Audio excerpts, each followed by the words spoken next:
it's Maya with Bumblebee Acutherapy. Today I'd like to talk to you about my teaching and learning of Moxibustion and how it differs greatly from here in the United States.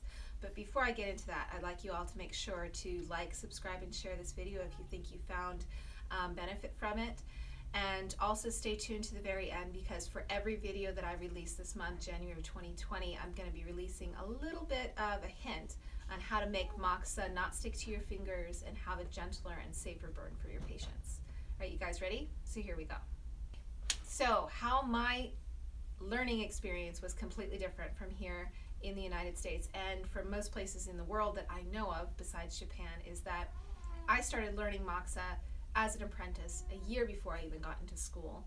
And so I taught myself using a technique I'm going to teach you guys over the next few weeks. I had an apprentice in my clinic, at Acupuncture Clinic, teach me, and then I literally went home and practiced for 3-4 hours a night, every night, until I finally got to the point where I was able to test with the clinic owner, passed the test, and I was able to do it on the patients and places that only the acupuncturist that was treating the patient indicated.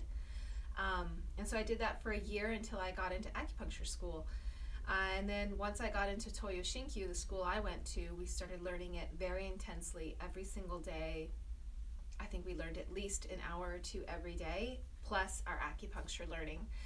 So it was really intensive, and I did that for 3 years, on top of doing a part-time job at Acupuncture Clinic in the evenings and weekends.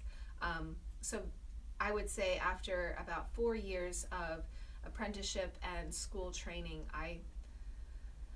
I must have completed over 4,000 to 5,000 hours of just Moxibustion training alone. So how that differs from, at that point then I became an acupuncturist, so of course I'm using it in my treatment. How that differs from here in the United States and around the world from what I've seen is that you get 1, maybe 2 hours of school to train yourself in Moxa when you're here in the United States. I know this in particular here in the United States. I'm going to become the Moxa teacher at the local school here in Denver, and they have way more than most schools. They're going to have 4 whole days from start to finish, from schooling start to finish. So after they complete a master's program, they'll have only 4 days of training in Moxibustion, which is more than most. And they're each, I think, between 6 to 8 hour sessions, if not less. But, they're having more.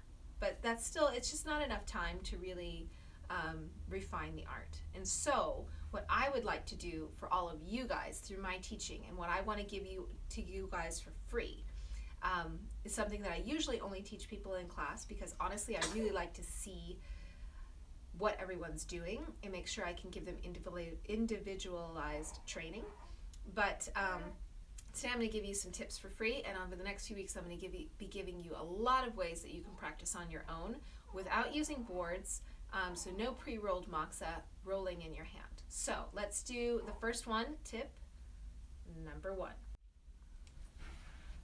So when I light my incense stick, on your incense stick you get ash, and so usually people put that in an ashtray. Don't do that. It's a waste of the ash. Instead, what you're going to do is you're going to take your first finger and your thumb from either hand, because you're using both of them during your Moxa skills, your Moxa treatments, and you're just going to put this on your finger like that. So it's lit, and I'm doing this, and look, I'm not burning my fingers at all.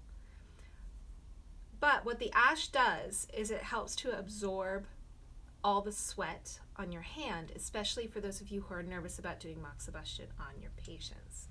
Another thing that you could do if you just don't want to do that is get some baby powder or some talc powder, or even just some chalk that you would go use when you're climbing, and take just a little bit and put it on your hands. And for those of you who have really sweaty hands, which makes the Moxa super wet and condensed, and by the way, that makes your Moxa burn hotter, because anything that's condensed can make your Moxa burn hotter.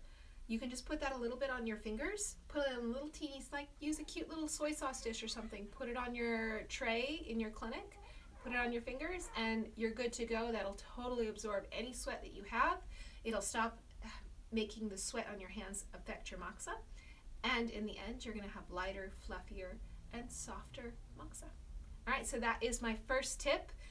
Stay tuned for 3 more tips this month. That's right, 3. So if you guys haven't done it already, go ahead and like, subscribe, and definitely please share this with anybody who you think might get some benefit from it. So we'll see you guys next time, and until then, happy practicing.